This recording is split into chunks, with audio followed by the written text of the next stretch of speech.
بسم اللہ الرحمن الرحیم۔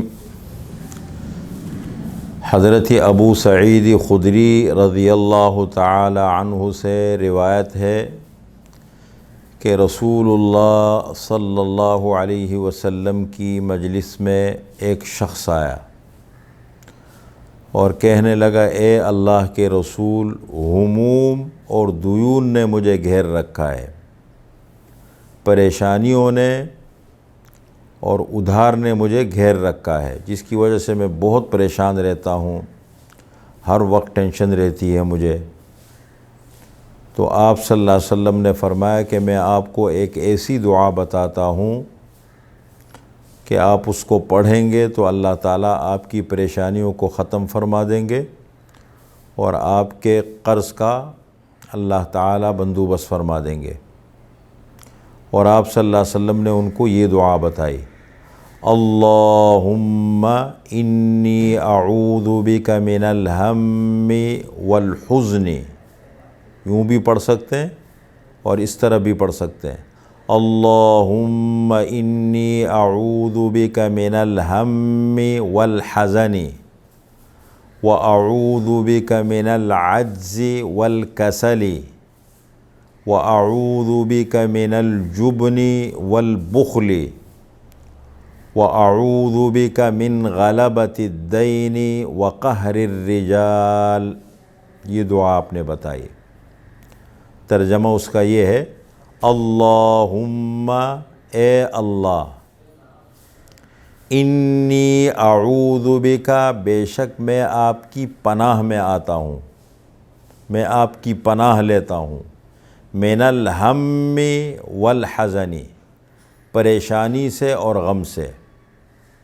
ہر قسم کی پریشانی اور غم سے، وَأَعُوذُ بِكَ مِنَ الْعَجْزِ وَالْكَسَلِ، اور اے اللہ میں آپ کی پناہ میں آتا ہوں ناکارہ ہونے سے اور سستی سے۔ عاجز سے ہے کہ انسان اتنا عاجز ہو جائے اور ناکارہ ہو جائے کہ بالکل نکمہ بن جائے، کوئی کام نہ کر سکے، کسی کام کو دل نہ کرے اور بالکل معطل پڑا رہے، بیکار پڑا رہے، جس کو ہم کہتے ہیں بیکار ہونے سے، من العجز، بیکار ہونے سے کہ میں بیکار ہو جاؤں، والکسل، اور سستی سے کہ میں بالکل سست ہو جاؤں، کام نہ ہو مجھ سے،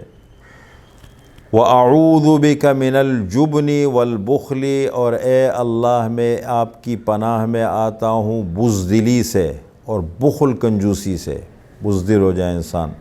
ہر وقت خوف انسان پر مسلط رہے، ڈر لگا رہے، یہ بھی اللہ کی طرف سے ایک آزمائش ہے۔ والبخل، بخل کے معنی بخیل، کنجوس بن جائے انسان، جو نعمتیں اللہ نے آپ کو دی ہیں ان نعمتوں سے اللہ کی مخلوق کو فائدہ نہ دے۔ وَأَعُوذُ بِكَ مِنْ غَلَبَةِ الدَّيْنِ وَقَهْرِ الرِّجَالِ، اور اے اللہ میں آپ کی پناہ میں آتا ہوں قرض اور ادھار کے بوجھ سے، وَقَهْرِ الرِّجَالِ، اور لوگوں کے دباؤ سے، کوئی کسی سے ادھار لے لے اور پھر انسان ادا نہ کر سکے تو یہ بھی اللہ کی طرف سے بہت بڑی آزمائش ہوتی ہے۔ ادھار کو عربی میں کہتے ہیں قرض، یہ مقراض سے ہے، محبتوں کو کاٹتا ہے، کہتے ہیں انتہائی مجبوری میں انسان یہ لے، یعنی انسان کے پاس کوئی اور ممکنہ صورت نہ ہو، کوئی اور راستہ نہ ہو، اور پھر خصوصاً آج کل کے دور میں جو بینک وغیرہ کا سسٹم ہے وہاں سے ادھار ملتا ہے، وہ تو ان کا کاروبار ہے، ایک جال ہے، اور پھر آدمی اس میں پھنس جائے۔ وَقَهْرِ الرِّجَالِ، اور لوگوں کے دباؤ سے، کہ انسان لوگوں کے دباؤ میں آ جائے اور ہر وقت لوگوں کا دباؤ انسان پر مسلط رہے، لگا رہے، تو یہ وہ بنیادی چیزیں ہیں انسان کی زندگی کی کہ اگر یہ انسان کی زندگی میں آ جاتی ہے تو انسان سمجھ لے کہ زندہ ہو کر مردہ ہے، ہر وقت ٹینشن میں پڑا رہے، ہر وقت ڈپریشن کا شکار ہو اور ہر وقت ان بیماریوں میں مبتلا ہو،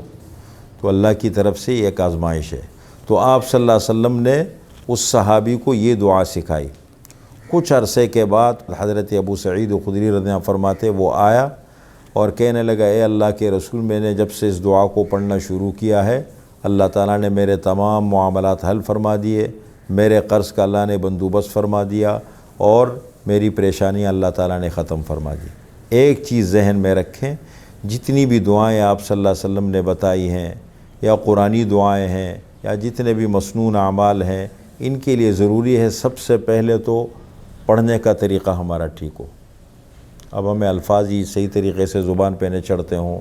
اس لیے کہ عربی زبان ایسی زبان ہے کہ اگر ایک زبر زیر یا کسی حرف کے بدلنے سے معنی بدل جاتا ہے، تو سب سے پہلے تو دعا کو بہتر سیکھنا چاہیے، کسی قابل اعتماد آدمی کے پاس بیٹھ کے جو سمجھدار ہو، جانتا ہو، اس کی مشق کرے، اور پھر اگر اس کا ترجمہ اور مفہوم بھی سمجھ میں آ جائے تو سونے پہ سہاگا ہے۔ اور اگر ہم ان اصولوں کا خیال رکھیں گے، دیکھیں سب سے پہلے پڑھنے کا طریقہ ٹھیک ہو اور پھر اللہ کی ذات پر یقین ہو۔ اگر اللہ کی ذات پر یقین نہ ہو اور پڑھنے کا طریقہ ٹھیک نہ ہو تو پھر اس کا کما حق فائدہ انسان کو نہیں پہنچے گا۔